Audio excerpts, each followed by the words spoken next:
Minister of State for Labor and Employment and one of the spokespersons of the All Progressive Congress Presidential Campaign Council, APC-PCC, Mr. Festus Keyamo, has called for the arrest of the presidential candidate of the Labour Party LP and his running mate, Dr. Datti for allegedly making incendiary comments and claims capable of causing an insurrection against the government.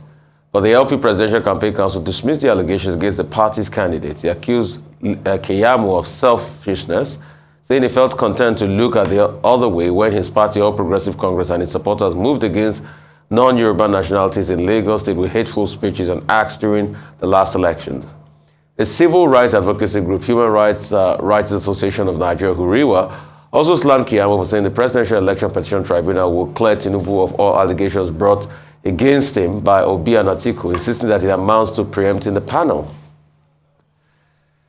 All right, a lot to talk about, Ayo. Yes, we did expect that the drama had only just begun post the announcement of the winner of the presidential election on 25th of February, and we have seen a number of things begin to unfold as the days go by. One of this, again, is in the interview granted, first of all, starting with the petition written by the Minister of State for Labor and Productivity, Mr. Festus Keyamo, SAN, and, of course, his following interview, TV interview. Based on his petition is based, according to what he wrote to the DSS, on statements made by the vice presidential candidate of the Labour Party, Yusuf Datti Baba Ahmed, and of course he also joined the presidential candidate of the Labour Party, Mr. Peter Obi, in this complaint or petition to the DSS. I'd like to read the opening statement of the petition to the DSS made by Mr. Festus Keyamo. First of all, I must say that he said he's written this petition in his personal capacity as an individual, as a concerned citizen of Nigeria. That's how he ended the petition. But he opens it by saying that I write with the full realization that in a post-election period such as this, there is a need to soothe frayed nerves, lower the temperature, and begin the healing process. Let me end here for a few seconds.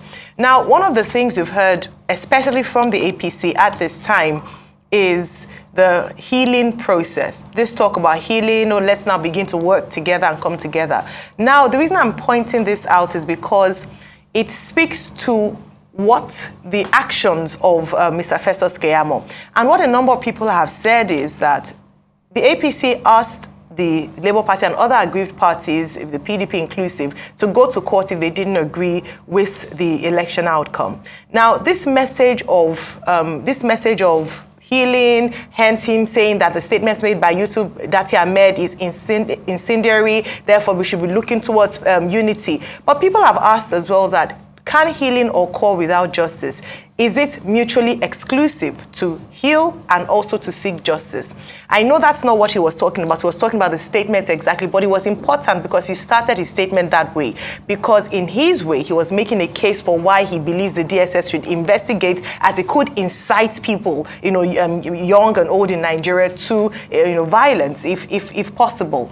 Now, I'll give a little example and then I'll pass it on because I'm sure that Dr. and Rufai would also speak to this. But when we talk about justice and healing, I would give an example of a parent, two children. One has stolen a pot, the other's maybe possession, and then says, don't report to, just let's keep it quiet for the peace of this family, just let's move on. Yes, the peace of the family is very important, but it is also important that to enable or to teach the other person a lesson, it's important so that it doesn't occur again, that the other person is able to get some form of justice. Very important. In the same breath, Mr. Festus Keyamo, in the interview he did on another TV station, was doing almost exactly that which he was accusing Mr. Yusuf Datti Ahmed of doing, in terms of speaking out. Why is he saying that it was not the president-elect is not constitutionally recognized and so on? Because he also preempted the justice of the Supreme Court judges by making statements, not just at this interview, but in other forums, where he said that their case is baseless. The Supreme Court is going to throw the case away. So just to mention that at this time, it is important that spokespeople like Mr. Festus Keyamo and the spokespersons from the Labour Party are careful with the words that they say. Yes, it is important to seek justice, but we must remember that it's the people that they seek to serve that they could, ultimately do a disservice to. A number of things. Number one, all politicians, all stakeholders, all parties to the general election in Nigeria should realize that the elections are over. Matters have been taken to court. Nobody should instigate violence. Nobody should try to do anything that will sound or look like incitement, because that is not the way to go. And the various parties, the major parties, 4 political parties, and the APC, haven't gone to court on different sides of the spectrum with regard to those elections. They should know already that the petitions haven't been filed. The matter is already sub judice. And so they must refrain from making statements that will be prejudicial to the outcome of the process in court. That's very important. The second thing is the petition by Festus Keyamo. It's titled Petition Against Mr. Obi and Datti Baba Ahmed for making incendiary comments and claims capable of causing an insurrection or rebellion against the government of Nigeria and the duly elected president-elect. Thursday, March 23, 2023. And of course, this is the received, a copy of the received petition. Well, the point to note here is that Festus Keyamo is insisting that he has had to write this petition because of statements made by Mr. Peter Obi and Datti Ahmed.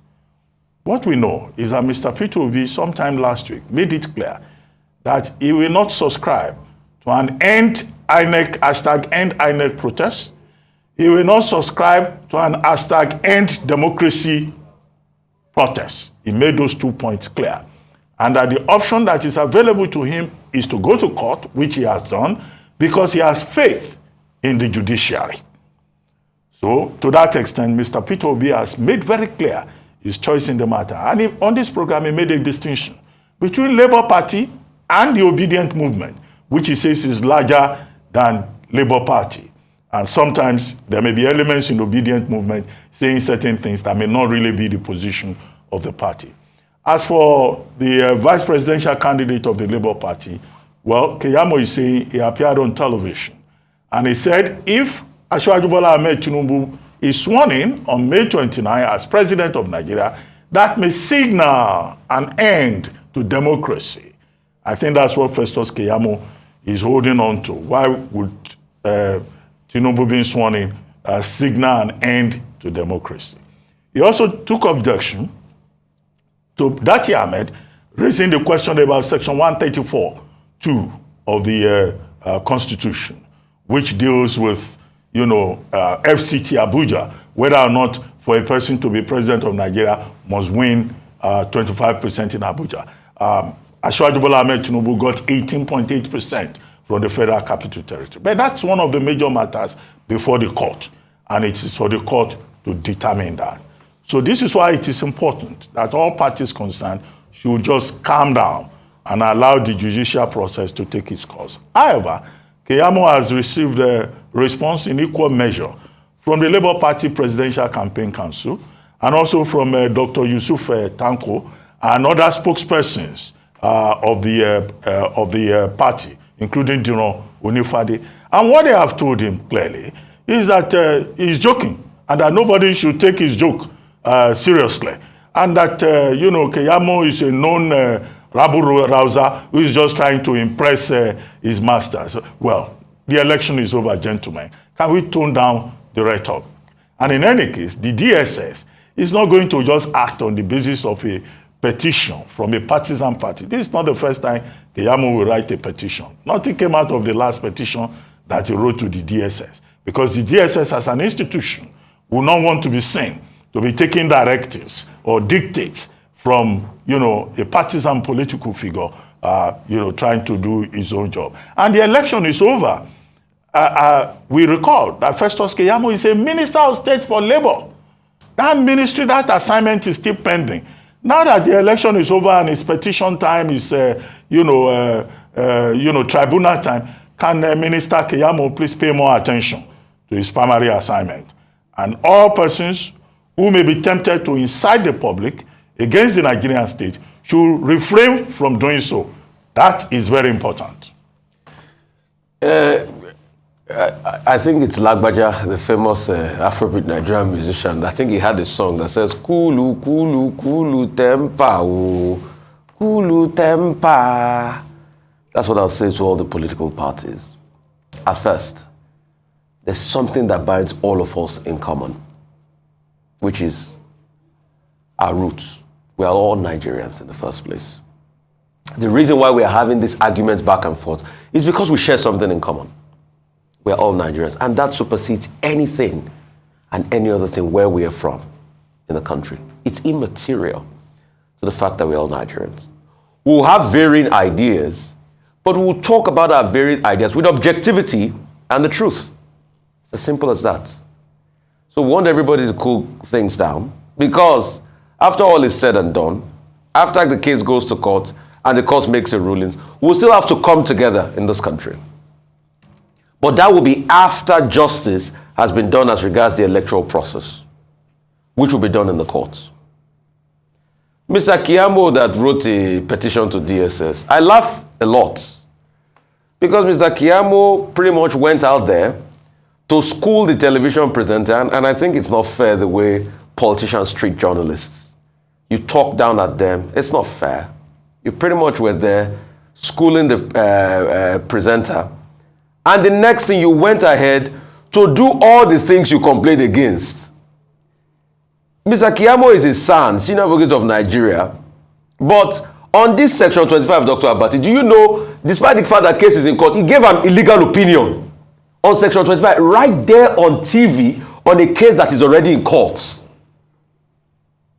He gave a legal opinion on, no, not section 25, this 25% in Abuja thing. Section 134. He gave a legal opinion. They are empirical facts. Fact check me.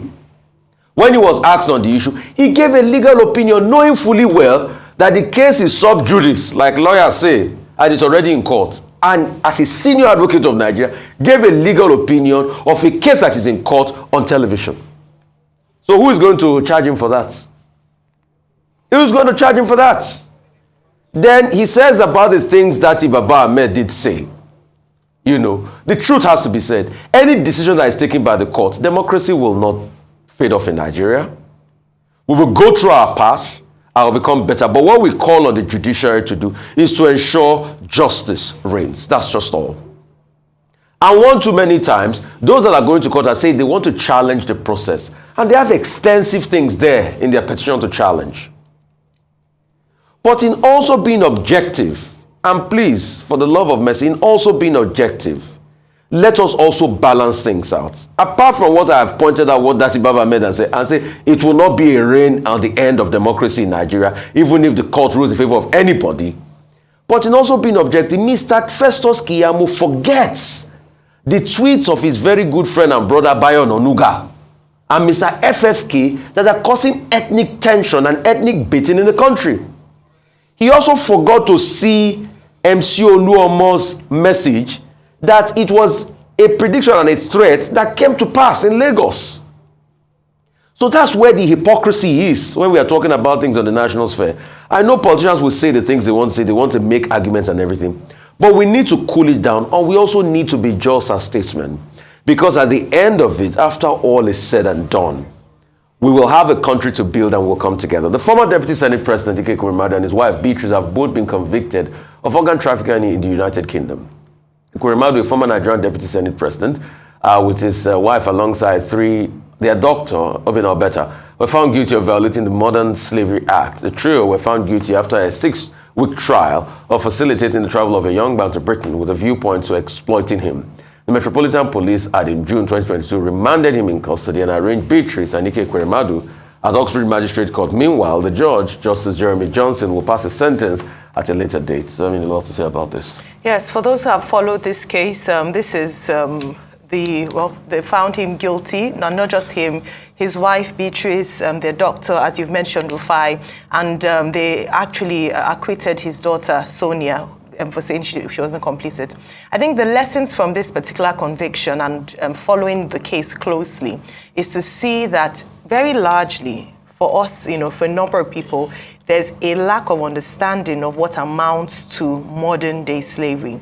This Modern-Day Slavery Act was enacted in 2015 and became a deterrent so that, the perpetrators of modern slavery could be caught, especially in the area of trafficking, whether it's human trafficking or organ trafficking, as is the case in this particular matter. Now, what this means for them is that there are a number of sentences that the courts, bearing in mind the merit of the case, would put down come May 5, when he would be sentencing the trio for being found guilty in this case. One of the things I must mention following the case is that, number one, was this issue around paying someone to do something, especially in this case, the donation of an organ. Despite the fact that the lawyers of both Senator Ekweremadu, his wife, and the doctors have tried to say that, the man was aware of it, but it is the fact that what is seen as normal practice, or just asking someone to do something and pay for it, is not. And so in terms of that area, which unfortunately a number of Nigerians are complicit and do not recognize that it's actually a crime. So the case has played out, they've been found guilty, and will await sentencing on the 5th of May. The Modern Slavery Act of the UK 2015 deals with this category of offenses with, slavery. Talks about slavery, servitude. Second, in Section 2, it talks about illegal trafficking. Section 3, it talks about exploitation. Section 4, it talks about the intent to commit the offense spelled out above. Now, it goes on in Section 5. The Modern Slavery Act in Section 5 now prescribes the penalties. What are these penalties? If you fall short of Sections 1 and 2 of that Modern Slavery Act, you could be sentenced to life imprisonment. If it is, under summary conviction means the matter not going straight to trial. It means the accused person pleads guilty, enters an adlocutus, and then the court, gives its ruling. That's summary conviction. Under that is 12 months or a fine or both. Now, if it is under Section 4, the punishment is, again, similar to what you have, articulated in Section 5, and that's spelled out in Section 6. So where are we in this matter now? The matter is that Ekweremadu, former Senator Ekweremadu, his wife, and the doctor involved in the matter, have all been convicted. Now the sentencing has been moved to May 5. So how would the court treat the matter of sentencing? Two ways. Perhaps if the lawyers had gone for summary conviction, the maximum that would have happened would have been 12 months or a fine or both. Ekweremadu and his wife having already spent about 10 months in prison. But what is now going to happen depends on how, the court applies the rules. And this being a landmark case, the first time anybody will be convicted under this Modern Slavery Act, the court, the Old Bailey, may just want to make a statement to people to say that, look, this law exists and is potent and is no respecter of persons. But let us hope that, the matter will be determined on compassionate grounds. Because if you look at this, the senator and his wife, they were not doing this for profit. They were doing it out of love for their child who was sick. So maybe compassion would come in here. But as for the Dr. Obeta, it may well be established that he was doing it for monetary gains. The court had said, and the Crown prosecutor made the argument also, that the fact that this is done out of love for a child is no defense. They say it's criminal. They say it's exploitative. They say this is a major test for the Modern Slavery Act. But we will wait, we'll see on May 5. But there are lessons to be drawn from all of this. About love for a child, about what happens in other jurisdictions that may not apply in our country. But I feel very strongly about the compassionate side of it. But we're not in a position, of course, to prejudge the court. But that's what the law says. On May 5, we'll see how the matter is determined. Right, it's quite a tough one because laws are laws. And like I feel for the girl, Sonia, because she still needs a kidney, and we've not heard much about as regards her getting a kidney, which is also a very dire medical condition, because even if you get a kidney, it's not a hard and fast rule that because your body at some point will reject the kidney, then you start to take drugs to suppress, the rejection, and that goes for a while, and sometimes, there's so many precautions, so it's not a good place to be, and I've seen a lot of people, that are quite dear that have had to go through all of this, so I feel for her. But also there are the laws of the land, and a lot of people also make the argument for the boy, the fact that, hey, he was brought into this and the way he was treated and all of that, but some people have also made counter arguments that he got to the UK, that he wanted to seek asylum, that's why he did this, but the court has proved otherwise, and the court has found them guilty in all of this. I think the lessons we should take from this is, number one, what applies here might not apply in other jurisdictions, so let's be careful. Secondly, yes, there's a passion, there's a love for our child to save our dying family member, but the truth has to be told that how we do it and the processes we do it, we should also check the legal implication of the processes. So I think